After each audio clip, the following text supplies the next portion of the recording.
Lord of the Flies is a novel by Nobel Prize-winning author William Golding about a group of British boys stuck on a deserted island who try to govern themselves with disastrous results. Lord of the Flies is a 1990 American film about an aircraft carrying young military school cadets returning home that crash lands into a sea near a remote, uninhabited jungle island in the Pacific Ocean. Sir William Gerald Golding was a British novelist, poet, playwright, and Nobel Prize winner for Literature Laureate, best known for his novel Lord of the Flies. He was also awarded the Booker Prize for Literature in 1980 for his novel Rites of Passage, the first book of the trilogy To the Ends of the Earth. The Lord of the Flies' stance on the already controversial subjects of human nature and individual welfare versus the common good earned it position 68 on the American Library Association's list of the 100 most frequently challenged books of 1990 to 1999. Published in 1954, Lord of the Flies was Golding's first novel. Although it was not a great success at the time, selling fewer than 3,000 copies in the United States during 1955 before going out of print, it soon went on to become a bestseller, and by the early 1960s was required reading in many schools and colleges. The novel is currently renowned for being a popular choice of study for GCSE English literature courses in the United Kingdom. Harry Hook, the director of the 1990 film adaptation of The Lord of the Flies, was born in the United Kingdom in 1960.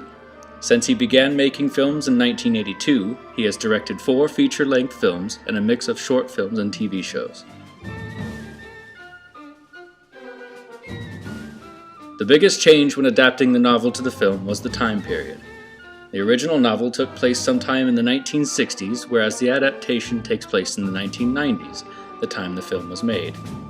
The opening of the novel and the opening of the film are completely different as well.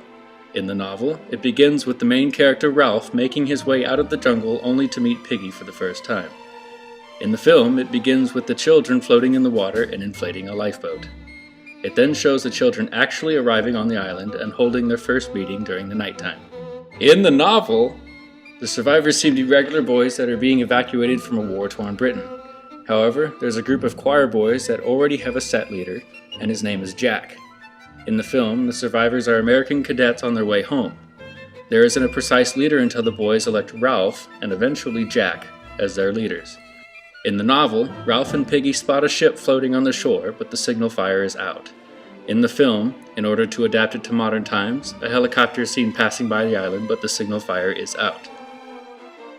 In the novel, Simon ventures into the forest to admire its beauty, but he encounters the pig's head that Jack impaled on a sharp stick. It begins speaking to him in the voice of the Lord of the Flies and tells him that he will never escape the island and that he exists in the hearts of all men. In the film, Simon tries looking for the pilot who has succumbed to insanity. He finds him near the impaled pig's head in a cave and discovers that the beast that the children feared turned out to be the insane pilot.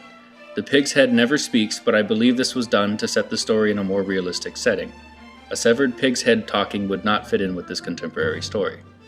In the novel, a rock is pushed off a cliff and hits Piggy right on the head and causes him to fall down another cliff. In the film, Roger pushes a boulder off of a cliff and it hits Piggy right on the head, killing him instantly. He doesn't fall down a cliff.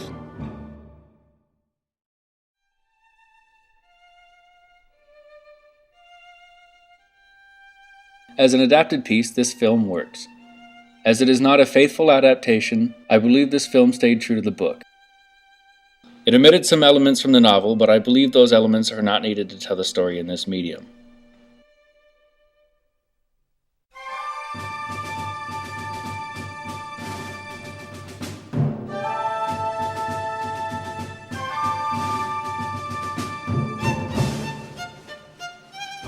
He finds him near the impaled pig's head in a cave and discovers that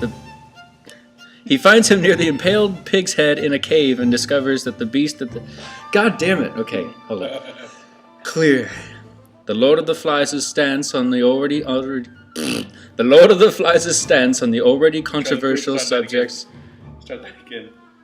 The The Lord of the Flies' stance on the already controversial subjects of human nature and individual welfare. Fuck! That was my British accent. Harry Hook, the director of the 1990 film adaptation. It begins speaking to him in the voice of the Lord of the Flies and tells him that we will never fuck. You will never fuck. You have any closing comments? What?